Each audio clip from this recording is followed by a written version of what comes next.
Every student is different, so it makes sense that each student would learn differently as well. So with up to 20 or 25 students in each teacher's classroom, that can be a real challenge for teachers. Joining me now is Holly Pate, an achievement coach in EVSC.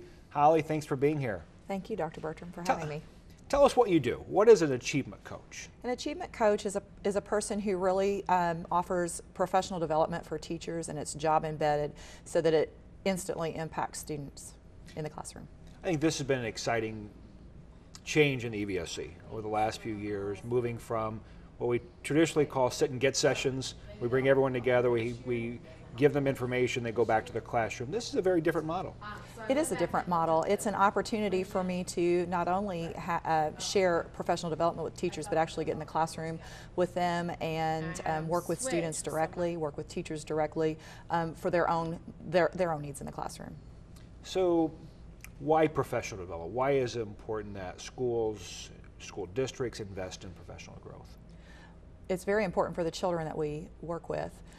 Children learn differently, and teachers also learn differently, and so that we have those varied opportunities for teachers to really improve their practice and hone their practice is going to have a positive impact on student achievement.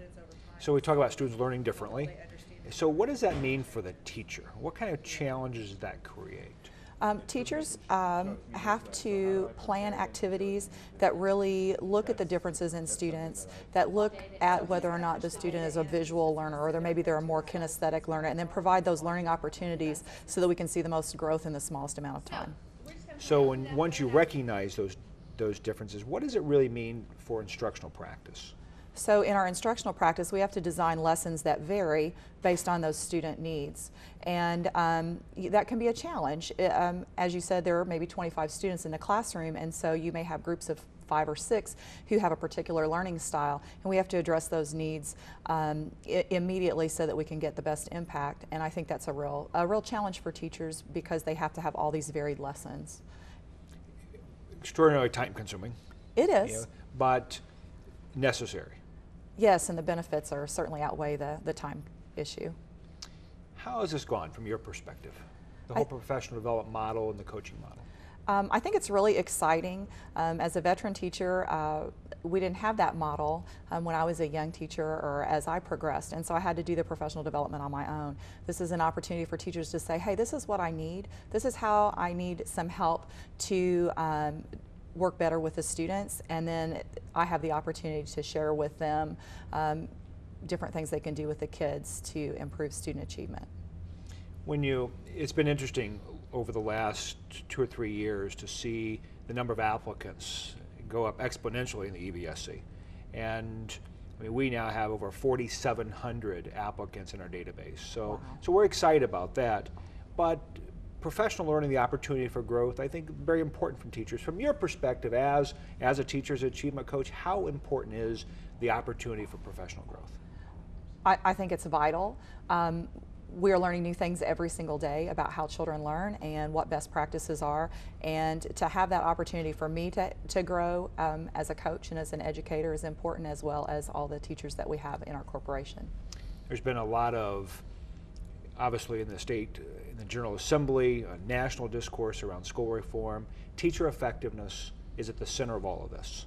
And what you're saying is this is very helpful in helping move teachers forward in their practice. Absolutely. It gives them an opportunity to have a plan, to look at the data from their classroom and then inform their instruction.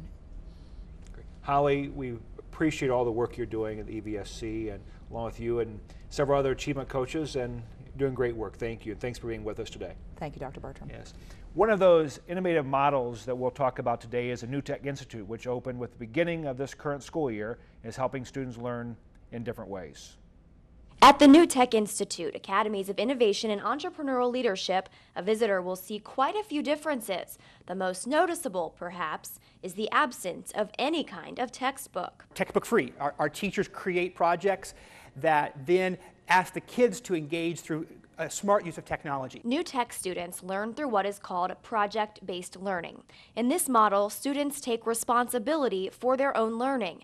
For example, instead of reading a history book to learn about U.S. history, students might do a project whereby they'd learn all about the subject. Like, they facilitate us, but it's on us to learn everything. So it's not oh, I'm sitting in front of a book reading. It's I'm diving in and learning everything and trying to get the most out of it. We say, all right, now you and your team work collaboratively to think about these hard issues and find the things that you need to know and then go solve it.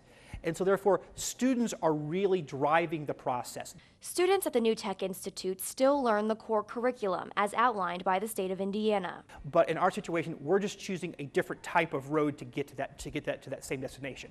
And we like to think that they're getting it in maybe a little more relevant, more enjoyable way. EVSC's New Tech High School is one of 16 in Indiana, the most in any state in the country. It belongs to a national program called the New Tech Network, and in all of these schools, enrollment is capped at 100 students per graduating class. Governor Daniels is a big fan of the New Tech model, and with its proven success, New Tech high schools will likely only become more popular. Reporting for Education Matters, I'm Jennifer Cahill. After the break, we'll take a look at another EVSC Innovative High School model, going inside that school that offers students the opportunity to earn a college degree along with their high school diploma.